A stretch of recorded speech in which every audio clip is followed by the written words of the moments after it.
शुरू अल्लाह के नाम से और करोड़हा दुरूदो सलाम मोहम्मद अरबी सल्लल्लाहु अलैहि वसल्लम और उनकी आल पर। मैं हूं डॉक्टर रऊफ़ राना और आप देख रहे हैं मेरा यूट्यूब चैनल फार्मासिस्ट ऑनलाइन।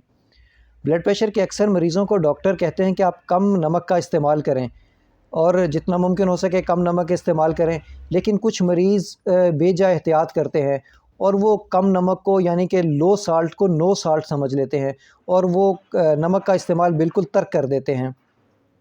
बहुत सारे मरीज़ ऐसे होते हैं कि जो नमक का इस्तेमाल कम तो करते हैं लेकिन कुछ बिल्कुल ही बंद कर देते हैं।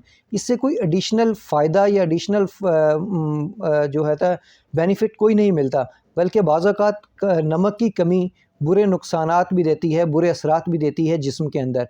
डॉक्टर अक्सर कह रहे होते हैं कि 4 से 5 ग्राम साल्ट, या कुछ लोग कह रहे होते हैं 2 ग्राम सोडियम आप ले सकते हैं। ये 2 ग्राम सोडियम या 4 से 5 ग्राम साल्ट एक ही अमाउंट बनती है। 4 से 5 ग्राम साल्ट के अंदर 2 ग्राम सोडियम मौजूद होता है। अगर हम सोडियम का इस्तेमाल बिल्कुल तर्क कर दें और जिस्म में सोडियम की कमी हो जाए तो ये भी बुरे नुकसानात देती है। इसका पहला असर ये होता है कि इंसुलिन जो होता है रेजिस्टेंस हो जाती है, इंसुलिन अपना काम छोड़ देती है। ऐसे डायबिटिक के पेशेंट जो इंसुलिन पे होते हैं या डायबिटिक के कोई भी मरीज़ जो जिनमें इंसुलिन रेजिस्टेंस होती है और वो ग्लूकोफेज या इस तरह के अद्वियात खा रहे होते हैं, उनमें नमक का इस्तेमाल तर्क कर देने से जो इंसुलिन की सेंसिटिविटी है वो बढ़ जाती है, रेजिस्टेंस बढ़ जाती है और इंसुलिन अपना बेहतर तौर पे काम नहीं कर सकती। इसका दूसरा नुकसान ये होता है कि एलडीएच कोलेस्ट्रॉल जो एक बुरा कोलेस्ट्रॉल है उसका लेवल जिस्म के अंदर बढ़ जाता है और एलडीएल का लेवल कम हो जाता है और एलडीएच का लेवल बढ़ जाता है जो बुरा कोलेस्ट्रॉल होता है। अब जब ये कोलेस्ट्रॉल बढ़ता है तो हार्ट अटैक के चांसेस ज़्यादा हो सकते हैं, कार्डियक हार्ट फेलियर हो सकता है और इवन टू डेथ भी हो सकती है।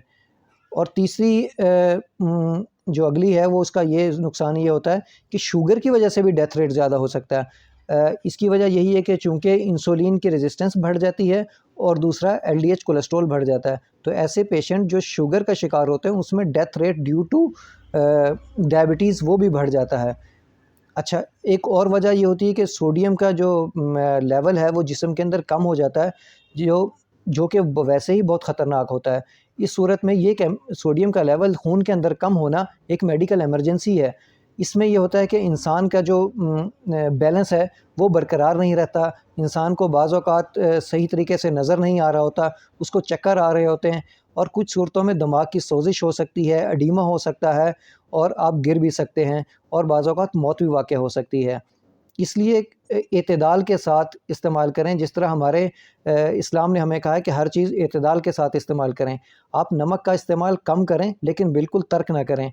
अब लोग ये पूछ रहे होते हैं कि हमें कैसे मालूम होगा कि नमक का इस्तेमाल हम ठीक कर रहे हैं या कम कर रहे हैं। देखें, इसके लिए एक टेस्ट तो ज़रूर होता है लेकिन कोई ख़ास पैमाना नहीं होता। आप नमक का इस्तेमाल जितना रूटीन से इस्तेमाल कर रहे होते हैं उससे कम कर दीजिए।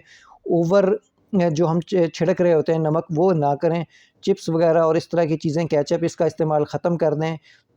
ऐसी चीज़ें जिसके अंदर नमक ज़्यादा मौजूद होता है वो इस्तेमाल ना करें। हाँ, घर में जो सालन में जो थोड़ा बहुत हम नमक इस्तेमाल करते हैं वो इस्तेमाल करें।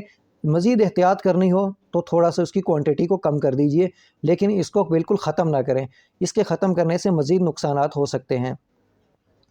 अच्छा, बाज़ लोग होते हैं कि हमें कैसे पता चलेगा कि हम दुरुस्त इस्तेमाल कर रहे हैं या नहीं। इसमें हम एक टेस्ट किया करते हैं कि जो शुगर लेवल होता है, सोडियम लेवल, उसको टेस्ट करते हैं। 24 आवर्स का यूरिन कलेक्ट करके उसके अंदर से सोडियम का लेवल चेक कर रहे होते हैं। ऐसे पेशेंट जो हाइपरटेंशन का शिकार होते हैं, ब्लड प्रेशर का शिकार होते हैं और अद्वियात के साथ भी उनका ब्लड प्रेशर कंट्रोल नहीं हो रहा होता, तो हम ये देखते हैं कि वो आया दुरुस्त अमाउंट में सोडियम का इस्तेमाल कर रहा है या ज़्यादा कर रहा है। तो 24 आवर्स का यूरिन इकट्ठा कर लेते हैं, उसके अंदर से सोडियम की मिक़दार का तयन कर लेते हैं और उसको बता देते हैं। लेकिन ये कोई इतना ज़्यादा ज़रूरी नहीं है। आम यही है कि आप अपने नमक जितना आप इस्तेमाल करते हैं उससे कम कर दें और ऊपर जो छिड़क रहे होते हैं वो कम कर दें और ये फ़ास्ट फूड्स और चिप्स और फ्राइज़ वगैरह का इस्तेमाल ख़त्म कर दें। मुझे उम्मीद है कि आपको ये वीडियो पसंद आई होगी। इसको पसंद आए तो ज़रूर लाइक कीजिए और हमारा चैनल सब्सक्राइब कीजिए। अल्लाह आपको और आपके तमाम अहले खाना को बेहतर सेहत अता करे। अल्लाह हाफ़िज़।